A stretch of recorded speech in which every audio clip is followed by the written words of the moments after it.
Now dear students, we shall talk about now the next part of the human endoskeleton, that is vertebral column. Human skull you have learnt at length here now in detail with all the components.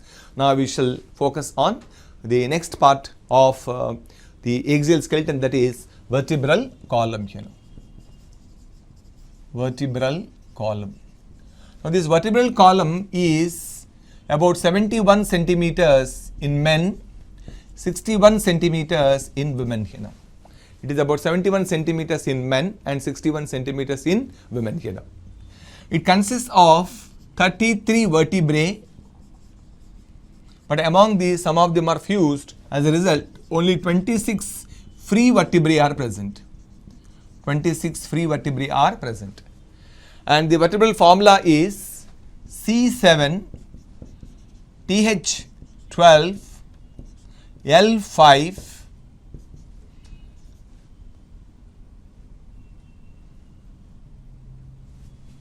S5 C4. Now cervical region 7 are present, thoracic region 12 are present, lumbar region 5 are present, sacral region 5 are present, but in the sacrum all 5 fuse to form one bone, and we call it sacrum here now. Coccygeal region 4 are present, all 4 fuse to form once again a single bone here now. So if you take the free vertebrae, you have got 7 plus 12 plus 5 plus 1 plus 1, that is 17, 19, 24, 25, 26. So 26 are the free vertebrae. Total number of vertebrae you take, there are 33 vertebrae here now. Okay. Nice. Now each vertebra, if you take the structure of each vertebra, the main components of the vertebra has a disc-like structure on the anterior side. It is the largest heavy disc-like structure here now. This disc-like structure that lies on the anterior side of the vertebra, weight-bearing part of the vertebra, is called centrum. It is called centrum. Or it is also called body of vertebra. Centrum or the body of vertebra. Now this centrum gives rise to two pedicels. These pedicels fuse to form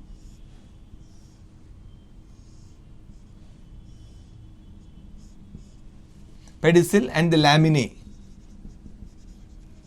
It gives rise to two pedicel and two laminae. Both of them fuse to form neural arch. This entire U-shaped arch-like structure is called vertebral arch or neural arch. So I shall write here, both of them fuse to form vertebral arch or neural arch. This vertebral arch or neural arch is formed by fusion of two pedicels and two laminae that emerge out from the centrum here now. And this neural arch gives rise to a spinous process. Spinous process, which is also called neural spine. Neural spine.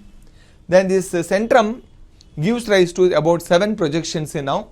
What are they? A pair of transverse process, a pair of transverse process,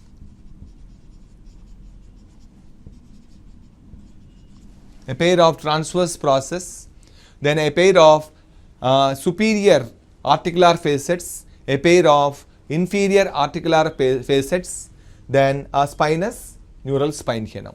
So a pair of transverse process, a pair of superior articular facets, a pair of inferior articular facets, and one neural spine. So altogether, put together, 7 of them emerge out from the neural arch here now. Now on the basis of shape of the centrum here now, vertebrae are divided to different types here now, that you have already learnt in the previous classes, students. Now human being here now, the centrum is flat on both sides. That way vertebrae in human body are called amphiplateon or platycephalus. The centrum is flat on both sides, hence the vertebrae are called amphiplateon or platycephalus. Okay.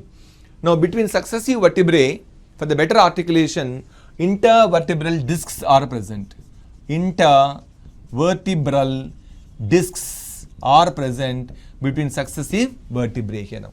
Okay, for better articulation, intervertebral discs, they are made up of fibrous cartilage, they lie between successive vertebrae, Then on the intervertebral discs, certain remnants of notochord are present. The tissues of leftover part of the notochord which are present on the intervertebral discs are called nuclei pulposi. Okay, there's some. Then if you take the description of the different vertebrae cervical vertebrae, 7 of them are present here now. Among these, the first vertebra is called atlas. Neural spine is reduced, transverse processes are absent, then zygapophysis, pre-zygapophysis are absent, post-zygapophysis are well developed here now. In the atlas, it is a small ring-like structure without transverse process, with a reduced neural spine here now, without pre-zygapophysis, and it has got only post-zygapophysis. And if you take the second cervical vertebra, it is called axis here now. Dear students, remember the most important point here now. The axis, second cervical vertebra, gives rise to a peg-like projection called odontoid process. Peg-like projection called odontoid process. The most important point, EAMCET, JEEE, AIIMS and Comet K point of view. Many times this question was asked in the previous exams, So peg-like projection that arises from the axis is called odontoid process. It helps in forming pivot joint with the atlas, helps in forming pivot joint with the first vertebra called atlas. So these are the salient features with regard to the cervical region. Then if we take thoracic region here now, the thoracic region, the vertebrae have costal facets, that is, they provide surface for the attachment of the ribs. So the costal facets, costal articulating facets are there in the thoracic region. 12 of them are present here now. Among these 12 first 7 are involved in formation of the joint with the ribs. The next lumbar region, 5 of them are present. In the lumbar region, all 5 vertebrae have well developed spinous process. They have robust spinous process so that they provide surface for the attachment of muscles of the lumbar region here now. Then sacrum region, all 5 of them are fused to form a single triangular bone called sacrum. The sacrum lies between the 2 halves of pelvic girdle to strengthen the pelvic girdle here now. Coccygeal region is also called tailbone here now. All 4 of them are once again fused to form a small whip-like structure that lies towards the end of the sacrum region here now. Dear students, in the human being here now, the vertebral column has got certain convex and concave surfaces. Okay, like in cervical region and lumbar region, there are convexities here now. Thoracic region and the sacral region, there are concavities. You can make out this, you can feel those convexities and concavities when you put your hand on your backbone here now. Convexities are noticed in the cervical region and lumbar region. Concavities are noticed in the thoracic region and sacral region here now. So that is about the vertebral column of the human body. Remember, this vertebral formula is also important as far as your EAMCET, AFMC, JEEE, Comet K is noticed here now. Concerned C7, TH12, L5, S51, C41. So the most important point, remember students, as far as your computer exams are concerned here. Now we shall talk about the next part, that is sternum. Sternum or breastbone.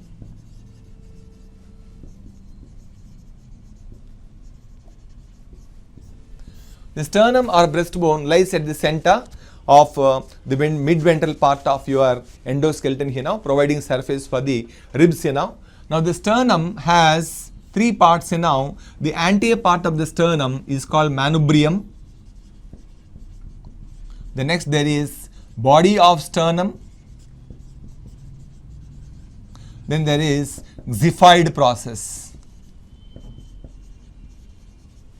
So 3 parts are present. The anterior part of the sternum is called manubrium. Then the bulk, that is major part of the sternum, is called body of sternum. The next is xiphoid process. The xiphi-sternum or xiphoid process is made up of hyaline cartilage. Okay. So the sternum or breastbone lies at the center of the endoskeleton, lies mid-ventrally, providing surface for the attachment of ribs here now. Next, ribs here now. Ribs, about 24 ribs are present, 12 pairs of ribs are present in the human body here now. Among these 12 pairs now, first to 7th pair are considered as true ribs. First to 7th pair are considered as true ribs because they arise from vertebral column and attach to the manubrium part of the sternum. Arise from vertebral column, attached to the manubrium part of the sternum. Since they are attached to the manubrium, arising from the vertebral column, they are also called vertebrosternal ribs. Vertebrosternal ribs. Vertebrosternal ribs. Then second one you have 8th pair, 9th pair and 10th pair. These 3 pairs of ribs, 8, 9 and 10. These 3 pairs of ribs are called vertebrochondral ribs. Vertebrochondral ribs. Because all these 3 pairs are connected to the costal cartilage of the 7th pair. All these ribs here now, first 7 pairs, arise from the vertebral column attached to the sternum by means of costal cartilage. Costal cartilage is made up of hyaline cartilage here now. So here, this 8th, 9th and 10th, these 3 pairs are connected to the costal cartilage of 7th pair. I shall write it here for you. Connected to costal cartilage of 7th pair. Since they are attached to the cartilage, they are called vertebrochondral ribs. The next third type, 11th and 12th are called floating ribs. Because they are not attached to the sternum, they confine themselves only to the dorsal part of the body, 11th and 12th pair. Like the 3 kinds of ribs are there in human body 1 to 7 pair, 2 ribs are vertebrosternal ribs 8th, 9th and 10th pair, vertebrochondral ribs, or you call them floating, you call them false ribs. Okay, vertebrochondral ribs, or you call them false ribs. And the next one is 11th and 12th are floating ribs. Now we shall talk about the bones of the girdles and the limbs. To start with the pectoral girdle,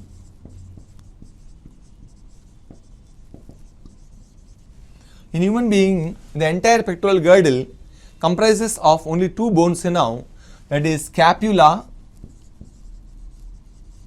and clavicle. Scapula and clavicle. Now the clavicle is an S-shaped bone. Here you can make out. It is an S-shaped bone. S-shaped bone. This bone is called clavicle, or is also called collar bone here now. It is a S-shaped bone, and remember students, it is a membrane bone. In the entire pectoral girdle and forelimb, it is the only bone which is a membrane bone here now. Membrane bone or dermal bone, S-shaped. At one end, it is attached to the manubrium part of the sternum. At the other end, it is attached to the acromion process of the scapula. Attached to the acromion process of the scapula. It forms at the anterior end claviculo-sternal joint. At this point, it forms claviculo-sternal joint, which is a kind of gliding joint here now. And towards the other end, it is connected to the scapula by means of acromion process So clavicle. The next is scapula here now. This blade-like shoulder bone is called scapula. So it is a blade-like structure. Blade-like structure is held intact on the dorsal side by means of muscles not connected to any bone here now. Held intact on the dorsal side or on the back by means of muscles here now. Now the scapula has a projection towards the shoulder region. We call it acromion process. Acromion process, which provides surface for the attachment of the clavicle here now. Then it has a ridge-like structure called coracoid process. Coracoid process Okay, so the scapula has an acromion process providing support to the clavicle, and it has a ridge-like structure called coracoid process So the entire pectoral girdle consists of the scapula on one side and the clavicle on the other side Both of them put together constitute the entire pectoral girdle Next is bones of forelimb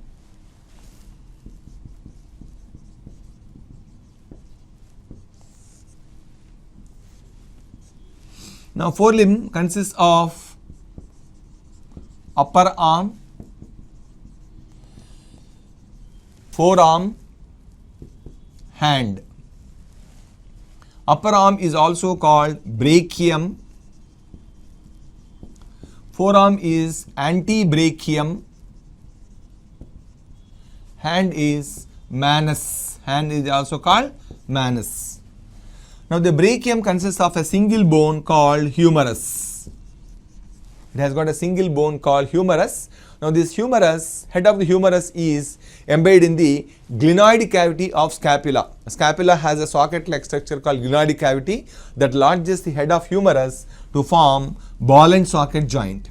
Humerus embedded in glenoid cavity of pectoral girdle to form ball and socket joint. To form ball and socket joint, And remember students, towards anterior end it has a ridge-like structure called deltoid ridge. Is important point again. EAMCET, JEEPMAR, AFMC, so on and so forth. So it has a ridge-like structure called deltoid ridge.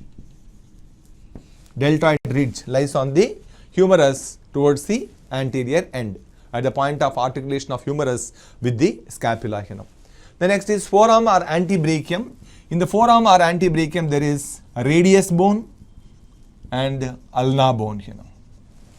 Okay, radius is towards the preaxial side. Ulna is towards the postaxial side. Radius is towards the thumb side. Ulna is towards the little finger side. Okay, ulna is towards the little finger side. Now both radius and ulna together they form sigmoid notch. Together they form sigmoid notch. That sigmoid notch lodges the hind end of the humerus to form elbow joint. Hind end of the humerus to form elbow joint, and ulna extends beyond radius in the sigmoid notch to form olecranon process. Olecranon process. So remember students, again this is also an important point for your EAMCET, JEEPMAR, AIMS and Comet K and all. Olecranon process is an extension of ulna noticed beyond sigmoid notch. Both of them collectively form a shallow pit-like structure called sigmoid notch, in which the posterior end of the humerus is embedded. Beyond sigmoid notch, ulna forms olecranon process, which is also called funny bone. When you fold your hand like this towards inner end, you find a small projection, a small protuberance, which is called olecranon process, which is also called funny bone. When you tap it like this, you get a shock-like feeling. That's why it is referred to as funny bone. So this olecranon process or funny bone is a modification of ulna. So it's about the forearm. The next is hand. Hand is again divisible into three parts. Wrist, palm and digits. Wrist, palm and digits. The bones of the wrist are called carpels. The bones of the palm are metacarpals. And bones of the digits are phalanges. Bones of the digits are phalanges. Bones of the digits are phalanges. Now the wrist carpels, how many of them are present here now? You find around 8 carpels here now. Then phalanges are 5 of them are present. So the hand or manus, yes students, is divisible into the wrist, palm and digits here now. Wrist bones are called carpels, 8 are present. Palm bones are metacarpals, 5 are present, and digits here now you have 3, 2, 3, 3, 3 and 3. 1, 2, 3, 4, 5. So how many bones here now? First thumb has only 2 phalanges. Remaining fingers, each finger has 3 phalanges here now.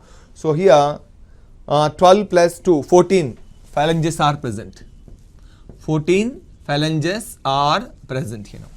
So altogether in the forelimb, how many bones are present? Each forelimb you find one humerus bone. Okay, one humerus bone, and 2 radius and ulna. Then here carpels 8. So I shall write here 4 limb, 1 humerus, 2 radius and ulna, okay, 2 radius and ulna, 8 carpels, 5 metacarpals, 14 phalanges. So altogether here now 10, 11, 16, 20, 30. So each forelimb comprises of 30 bones. Each forelimb comprises of 30 bones. 8 to 10, 11, 16, 20, 30. 30 are present in each forelimb. Now dear students, again EAMCET, JEE, COMET के point of view, sometimes they may ask about the types of phalanges, types of carpels present in the wrist. Types of carpels present in the wrist. I shall give a clue to remember the carpels of the wrist here now. I shall give a clue here. Stop letting the people touching the cadaver's hand. Stop letting the people touching the cadaver's hand.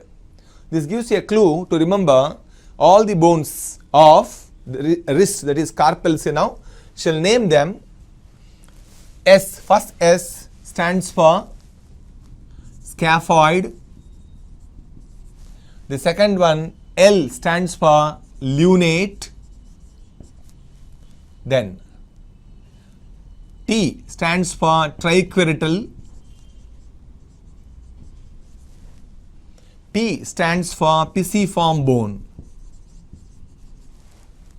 Then T stands for trapezium.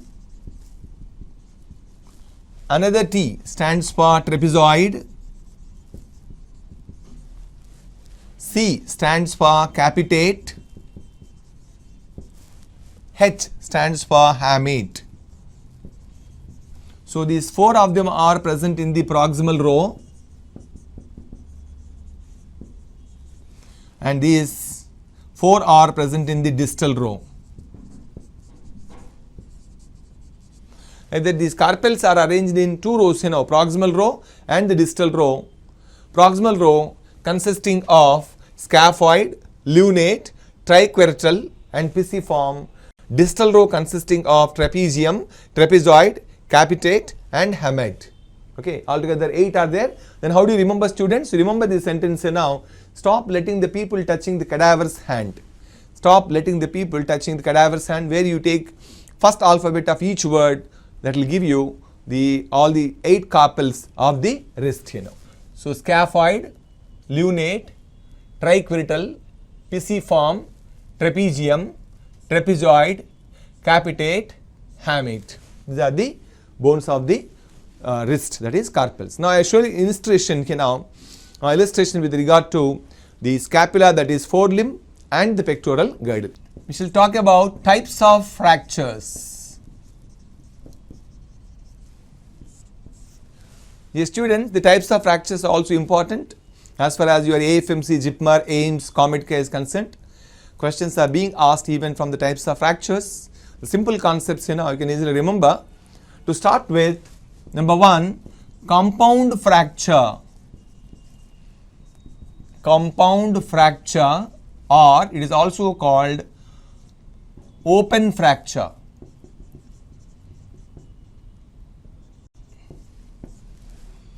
What is compound fracture? When the 2 bones of any part of the endoskeleton are fractured and they project out from the injured part, piercing through the muscles and skin, it is called compound fracture. So in compound fracture, the fractured bones project out through skin and muscles of the trauma or injured part. It is called compound fracture. The next second one, you have simple fracture. or closed fracture.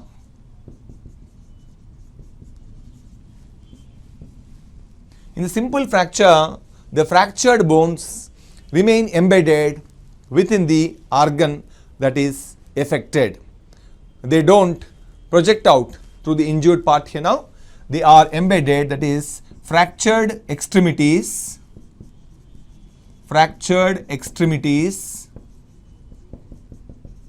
lie within the injured part.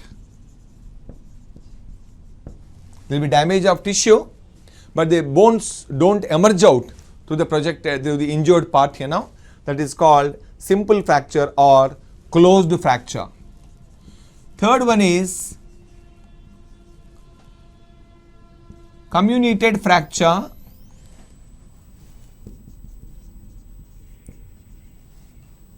Comminuted fracture.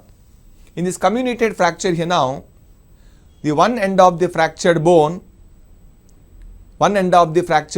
is completely broken into small fragments. The splinters of the fractured bones are noticed. The splinters are the small bones of pieces of the bones are noticed here now.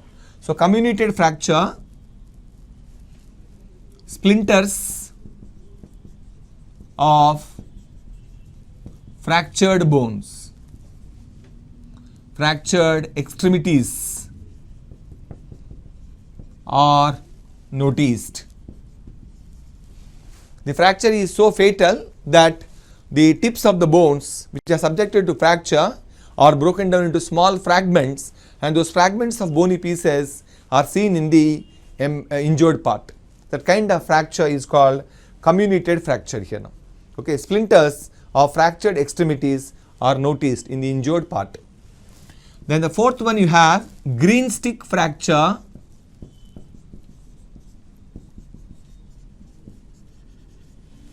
Green stick fracture is mostly noticed in the children, because in children most of the bones are cartilaginous, they are not fully ossified. So, the entire endoskeleton is not fully ossified here now. If there is a fracture, one bone is broken or fractured, the other bone may be bent. Such kind of fractures are called green stick fractures. So, same thing I shall write for you children. One bone is fractured, one bone is subjected to fracture, and the other bone is bent. Such kind of fractures which are noticed in children where the bones have not undergone complete ossification can be called green stick fracture. Impacted fracture. In impacted fracture, the fractured end of one bone pierces into the other one. The fractured end of the one bone, so I shall write same thing for you children. Fractured end of one bone pierces into the other one is called impacted fracture. Then there is another kind of fracture called stress fracture. In stress fracture, bones do not get fractured, but the bone develops several fissures. Bones completely, they are not broken, they are not fractured here now, but bone develops several fissures. So, bones develop several fissures. Such kind of fracture can be called stress fracture. With that, the fractures by and large are divided into the 6 important types here now. Number 1, simple fracture or closed fracture. Number 2, open fracture or compound fracture. Number 3, green stick fracture.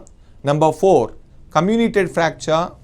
Number 5, impacted fracture. Number 6, stress fracture.